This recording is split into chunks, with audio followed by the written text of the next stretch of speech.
चलिए आज इतिहास के पन्नों को पलटते हैं और एक ऐसी कहानी जानते हैं जहां एक पूरे साम्राज्य की किस्मत पता है किस पर टिकी थी? एक सपने पर। जी हाँ, ये कहानी है ताकत की, एक डरावनी भविष्यवाणी की और उस टकराव की जिसने सब कुछ हमेशा के लिए बदल दिया। एक सवाल है। सोचिए, दुनिया का सबसे ताकतवर इंसान जिसके पास सब कुछ हो, क्या उसे भी किसी चीज से डर लग सकता है? हमारी आज की ये पूरी दास्तां बस इसी एक सवाल के चारों ओर घूमती है। तो इस डर की जड़ तक पहुंचने के लिए हमें पहले उस ताकत को समझना होगा, वो बेहिसाब ताकत जिसने प्राचीन मिस्र को मिस्र बनाया था।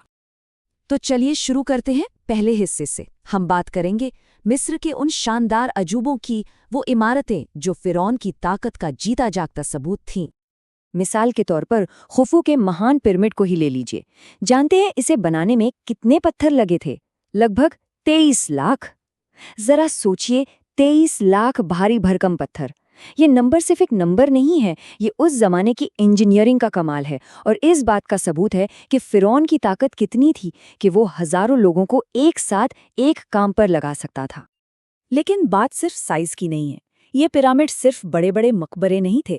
4,500 साल पहले बने होने के बावजूद ये गणित और एस्ट्रोनॉमी मतलब खगोल विज्ञान के भी चमत्कार थे। इनको चारों दिशाओं के साथ इतने परफेक्ट तरीके से अलाइन किया गया है, मतलब इतनी सटीकता से कि आज भी देखकर हैरानी होती है। और ये क्या दिखाता है? यही कि फिरौन का अपने राज्य पर और ज्ञान पर कितना कंट्रोल था। तो बाहर से तो सब कुछ ताकतवर और शानदार दिख रहा था, लेकिन अंदर ही अंदर एक डर पल रहा था।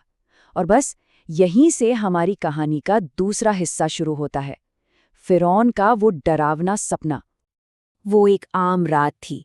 फिरौन और उसका साम्राज्य अपनी ताकत के सबसे ऊंचे मुकाम पर थे और तभी अचानक सब कुछ बदल गया। ताकत की जगह ले ली एक गहरे अनजाने खौफ ने। फिरौन ने फौरन अपने सारे बुद्धिमान दरबारियों को इकट्ठा किया। वो बहुत बेचैन था। उसने कहा, मैंने एक बहुत ही भयानक सपना देखा है। मैंने देखा कि यरूशलेम से एक आग निकली और उसने मेरे लोगों के घर जला दिए। लेकिन बनी इज़राइल यानी इज़राइल के वंशजों को उस आग ने छुआ तक नहीं। सपने की यही बात, यही वो चीज़ थी जो उसे अंदर से खाए जा रही थी। अब सवाल ये था कि इस सपने का मतलब क्या था? हर तरफ डर और कंफ्यूजन था, और इसी जवाब की तलाश हमें कहानी के तीसरे हिस्से पर ले आती है, वो अशुभ भविष्यवाणी। तो जवाब कौन देता? फिरौन ने बुलाया अपने शाही ज्योतिषियों को। देखिए, ये लोग सिर्फ सलाहकार नहीं थे, इनका दर्जा बहुत ऊंचा था। माना जाता था कि इनकी जुबान पर देवताओं का वास है। ये सपनों, इशारों, इन सब चीजों का मतलब निकालने में माहिर थे। और फिर उन्होंने जो बताया उसने सच में पूरे साम्राज्य की नींव हिलाकर रख दी। उनकी भविष्यवाणी एकदम सीधी और डरावनी थी। उन्होंने कहा, बनी इस्राएल में एक बच्चा पैदा होगा और वही बच्चा तुम्हारे साम्राज्य के विनाश की वजह बनेगा। अब ये सुनकर तो फिरौन के पैरों तले जमीन खिसक गई। अपनी गद्दी बचाने के लिए उसने एक बहुत ही बेरहम हुक्म दिया। हुक्म ये था कि बनी इस्राएल में पैदा होने वाले हर लड़के को मार दिया जाए। उसे लगा कि वो इस तरह अपनी किस्मत को ही बदल देगा। मगर किस्मत को भला कौन बदल पाया है? और यहीं से कहानी का चौथा और सबसे दिलचस्प हिस्सा शुरू होता है, टकराव और चमत्कारक का दौर। कई साल गुजर गए। वो बच्चा जिसे मारने का हुक्म दिया गया था, वो बच गया था और अब पैगंबर मूसा बनकर वो वापस लौटा था, सीधा फिरौन के सामने, अपने लोगों की आज़ादी मांगने। ये दो ताकतों का आमना सामना था। एक तरफ थे फिरौन के सबसे माहिर जादूगर जो अपनी कला से आंखों का धोखा पैदा कर रहे थे, और दूसरी तरफ थे मूसा जिनकी ताकत सीधे ऊपर वाले से आ रही थी। जब मूसा की लाठी एक जीते जागते असली सांप में बदल गई तो सबको समझ आ गया, ये कोई हाथ की सफाई नहीं, ये तो एक दैवीय चमत्कार था। जादूगरों ने तो अपनी हार मान ली, लेकिन फिरौन का घमंड, उसका अहंकार नहीं झुका। और बस यहीं से कहानी अपने आखिरी मोड़ पर पहुंचती है, जहां अंजाम लिखा जाना था। हमारा पांचवा हिस्सा, सपने का सच होना। तो मूसा बनी इस्राएल के लोगों को लेकर मिस्र से निकल पड़े। पीछे पीछे फिरौन गुस्से और घमंड में चूर अपनी पूरी की पूरी सेना लेकर उनका पीछा करने लगा। वो भागते भागते लाल सागर के किनारे पहुंच गए।